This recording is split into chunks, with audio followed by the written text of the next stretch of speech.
on Modh Coinníollach. Two things. I take it from watching this video that you are A, learning the Irish language, and B, perhaps filled with a mild sense of impending doom upon seeing these words on the screen. For many reasons, the Modh Coinníollach has a reputation as being impossibly complicated.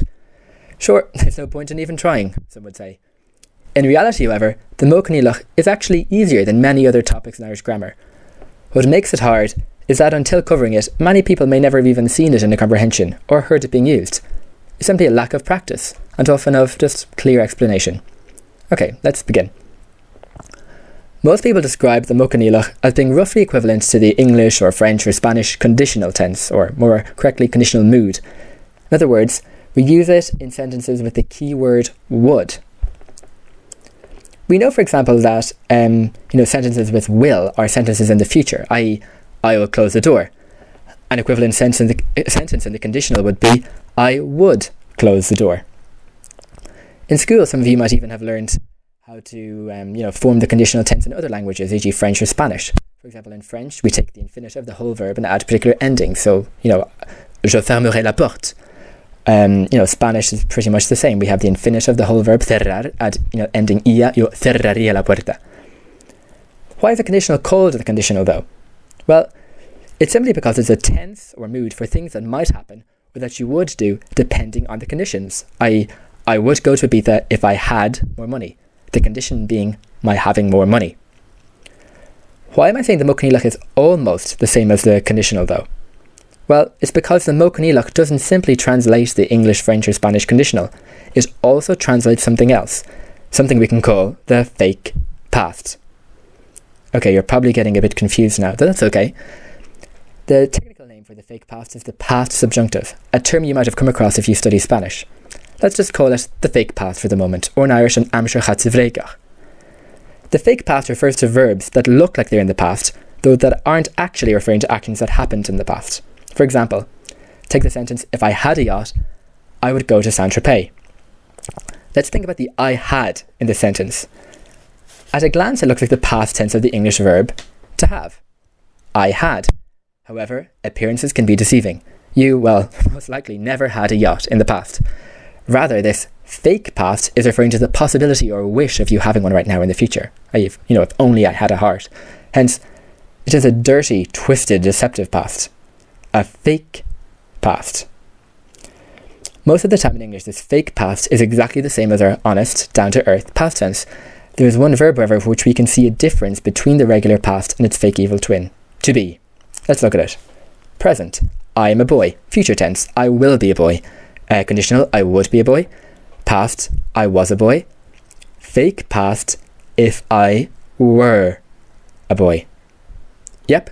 Listen to Beyonce and remember that phrase. If I were. Think about it. Can you say, I were very happy yesterday? Or say, I were tired at school? No. That's because I were isn't the real past.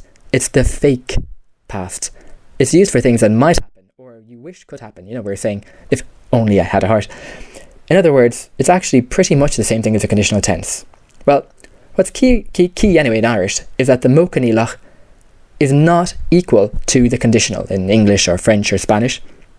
Rather, the Modh Coinníollach translates the conditional and, the fake past.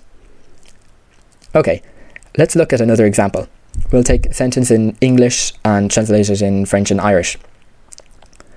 Okay, we'll take the sentence, for example, if I were rich, I would go to Paris. Okay, and in French we'd have si j'étais riche, j'irais à Paris. Okay, and in Irish we'd have domain sevid, rachin, goporis. Okay, let's look. So in English we have the fake past followed by conditional. In French again we have a past followed by a conditional. So in Irish we have Modh Coinníollach followed by Modh Coinníollach. So in essence what we're saying in Irish is, if I would be rich, I would go to Paris. So we're sort of repeating the Modh Coinníollach twice. So that's really, really important to remember. In Irish we don't use the past and then conditional. We just use conditional or Modh Coinníollach, Modh Coinníollach. Let's look anyway at our recipe for the Modh Coinníollach. Some 3 useful steps in forming it. Okay, firstly, the front of the Modh Coinníollach is like the Amshachatya. Secondly, the stem of the Modh Coinníollach is generally the same as the future stem. Okay, this is quite useful for irregular verbs. And lastly, the end of the Modh Coinníollach is like the future, except it's broad. Okay, so, as regarding the front being like the Amshachatya, it means you have to add a shevu, or sometimes, add a D apostrophe before a vowel. So we'll have chlan fa and dairon. You would clean, I would get up. Okay, the stem is the same. So, example, rak arachime will become arachin yofa, keeping their stem, the regular stem. I would go, you would get. Brishisha becomes the broad vrishach she. Kianoisha becomes the broad chianoch she. It ends in an O. It's broad. Okay, let's look how to conjugate any verb in Modh Coinníollach. We'll take a verb, brihir, divide it into two. So verbs with one syllable, shulla awain, and verbs with two syllables, ra shulla. Okay, the first case I called, a chedreimnu, the second type, on darareimnu. We can split these up further. We'll have then, so broad, chedreimnu, and slender chedreimnu. We'll have broad darareimnu and slender darareimnu. Let's take examples. So we'll take glan, to clean. We'll take brish, to break. We'll take canly, that's broad darareimnu, and dushi, to wake up, for slender. Okay, so remembering our rules, we have to add a shevu first, or a D apostrophe. So we'll have glan. If we had a verb starting with a vowel, we'd have, iot, we'd have dair. Okay, then we have to show you the endings. So the main ending, to remember, is fadh, pronounced ugh. Okay, we'll look at all the endings anyway. So for the first person, for I, I would clean, we'll have fainn, chlan hin. Now, importantly, in Connemara, people will often just say chlanach me, and that's fine too. And then we'll have the two form, you. So chlan fa. Sometimes you'll even hear chlanach too as well. Okay, then we'll have chlanach she, chlanach she. We'll have chlan mish, or in Connemara we'll have chlanach muid. Then we'll have chlanach shiv, and chlan dish, or chlanach sheed. And then we'll have the cerbri here, it would be cleaned, chlan fi. And now we have to think of the negative or question package. Do we use near or ni? Do we use on or er?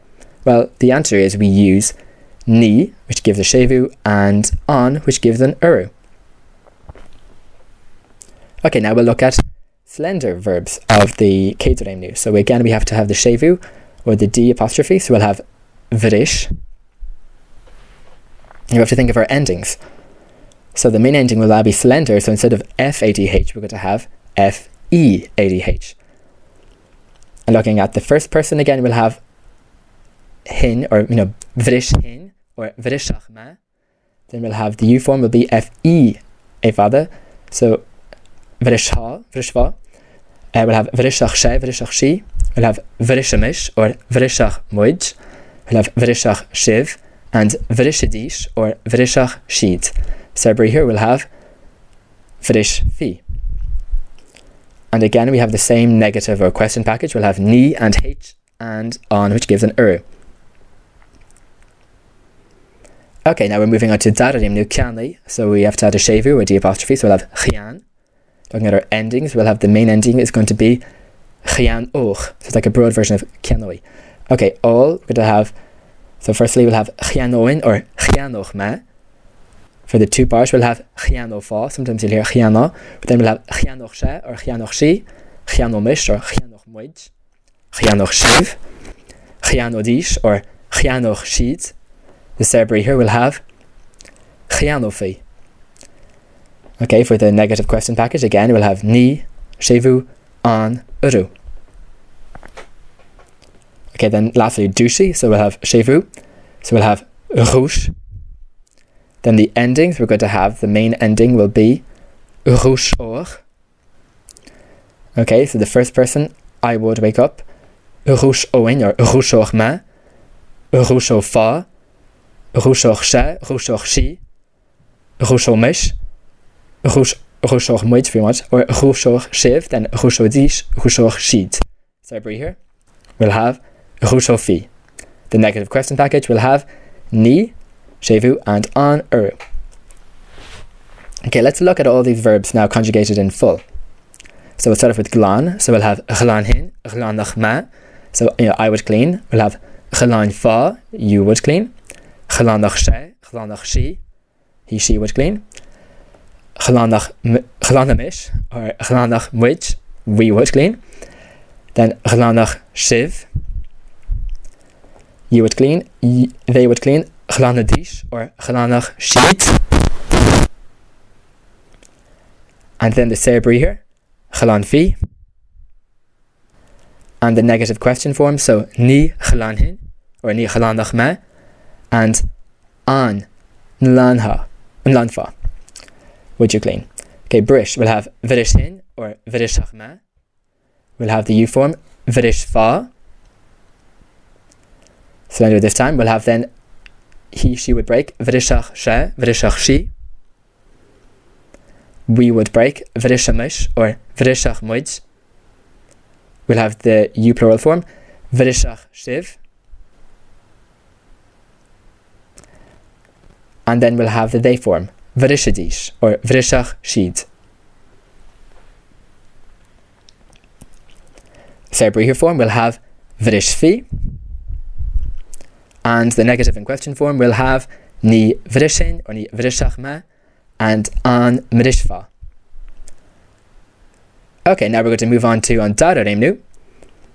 So we'll start off with kianai, broad one. So chianoin, or chianoch ma, I would buy. We'll then have chianofa, sometimes chiana. Then we're going to have the he, she form. So chianoch she, chianoch she. The we form, chianomish, or chianoch mwij. Then the ye form, chianoch shiv. They, chianodish, or chianoch shid. And the separate here, chianofi. The question in negative form, ni chianoin, or ni chianoch ma, and an gianofa would you buy. And then lastly, dara reimnu, 2 syllables, slender, rushon, rushoch ma, I would wake up. Rushoch fa, you would wake up. Rushoch she, rushoch she. Rushomish, or rushoch mwij. Then rushoch shiv, ye would wake up.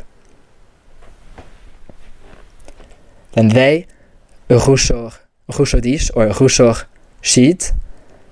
Cerebri here, we're going to have rushofi. And then the negative in question will have ni rushon, or ni rushoch ma, and an, the is optional, an nu shofa. Okay, so an important thing that I haven't mentioned yet, in the Modh Coinníollach you have to use da to translate if. Okay, not the usual ma that you're probably more used to. And it's also important to remember that da gives an uru, so not a shevu like ma. Okay, so we'll take an example. We'll take the sentence, if I had more money, I would go to Lebanon. So firstly, let's think about the sentence. If I had more money, what tense do we have? Yeah, you're right, the fake past. And then then we have I would go, which is the conditional. And remember, the Modh Coinníollach translates both the fake past and the conditional. Secondly, we need to use da. If in the Modh Coinníollach gives a shevu, so da bioch becomes da mioch. Da mioch nismo argid am. If I had more money, da mioch nismo argid am rachin. I would go rachin godin lebain. I would go to Lebanon. So well, good evening, I'm Gigleir. Agus lieb. So thanks for listening and good luck. And if you have any questions, leave them below. Hopefully, I'll make another video explaining how to use, I suppose, the Modh Coinníollach in more detail. Thanks.